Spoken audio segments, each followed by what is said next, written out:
It's wonderful to be here with all of you. Thank you. As we observe Tibet Alive, 65 years of resistance and resilience.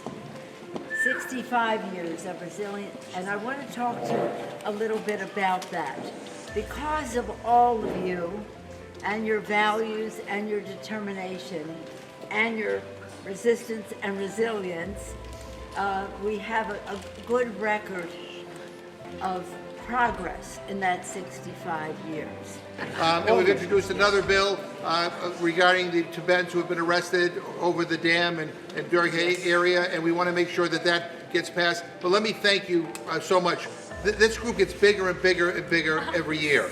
And you're an inspiration to me and to so many of our colleagues. So I say to the Chinese government, learn from our mistake. Celebrate the culture, celebrate the language, and let Tibet be free. So thank you for me. Thank you. For over 60 years, the communist regime in Beijing has refused to allow the Dalai Lama, a kind man, a compassionate man, to come home, while systematically persecuting the people of Tibet, denying them even the most basic human rights and freedom.